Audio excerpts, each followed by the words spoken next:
Okay. All right, class. Well, thank you for helping me fill out this chart about Cinderella. Yeah. So what we're going to do now is we're going to be discussing Tam and Cam. Another story. Yeah. And now I want you to pay attention though with this story, because we're going to pay attention to the same things. We're going to pay attention to the plot, the setting, and the characters. But we're going to keep in mind that this is a different author, and this is from a different part of the world. Okay, it's from Vietnam. So let's read Tam and Cam. All right. We'll see what is different and Absolutely, that's what we're going to do. Perfect. same, different. All right, let's start reading our book right here, class. Perfect. All right. A man married again, and his new wife bore a child as dark as rice bran. So the baby was named Cam. He also had, by his first marriage, a very beautiful baby daughter named Tam, which means broken rice. When Tam's father's affection for his daughter diminished soon after, due to lies his wife told him about Tam, the stepmother began to abuse Tam and forced her to do all the housework, while Cam lived luxuriously. Now, luxurious means that she lived a very fancy life without having to do a lot of chores.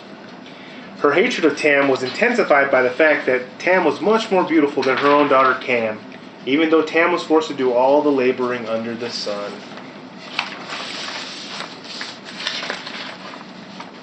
One day, stepmother sent Tam and Cam to fish, promising to reward the girl who caught the most fish with a new shawl.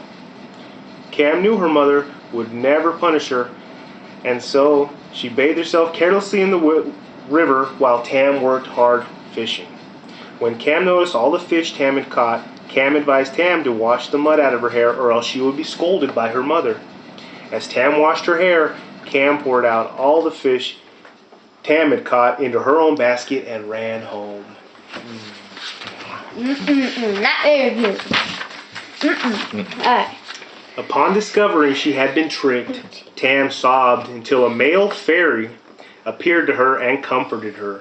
She told Tam to look into her basket to discover the one remaining little carp. She told Tam to take the carp home and put it in the well at the back of the house, reciting a special poem greeting whenever she came to feed it, which meant, "Oh, my dear little carp, come and eat the golden rice, silver rice of mine, not to eat the stale rice, old porridge of the others." Every day Tam would come out to the well a few times to feed the carp, always reciting the greeting beforehand so that the carp would come up out of the water. The carp grew fatter every day that Tam fed it, and stepmother began to suspect Tam's behavior. One day stepmother sneaked out to where Tam was feeding the fish. She waited until Tam was gone and went over to the well, finding nothing. Stepmother repeated the greeting she had heard Tam reciting, and to her delight saw the carp come up from the water. Stepmother caught and killed it and put it in her rice porridge. Oh, wicked, wicked stepmother. When Tam discovered this, she broke into sobs. The goddess of mercy began to appear to Tam and consoled her, and instructed her to salvage the bones of the carp and bury them in 4 separate jars underneath each corner of the bed. A short while later, the king proclaimed a festival.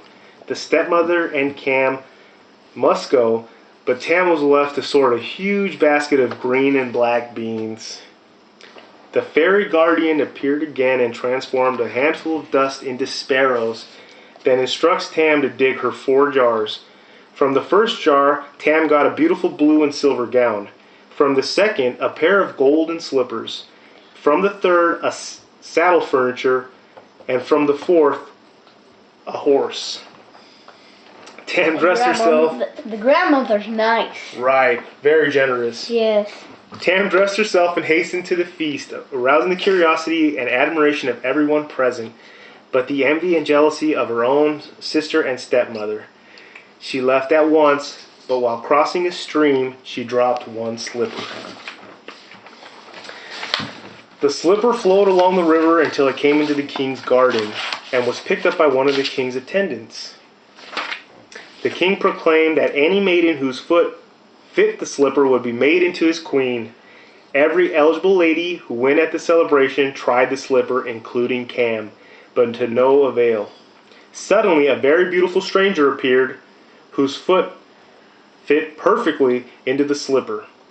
Stepmother and Cam were shocked to discover the mysterious lady was none other than Tam. Tam was immediately brought on the royal palanquin into the imperial palace for a grand wedding celebration right in front of her seething stepmother and stepsister. The end. Oh, didn't get the slipper. They didn't. They tried though. They tried putting their foot in the slipper and it didn't fit right because that slipper wasn't for them. It was never meant to be for them, huh? Nope.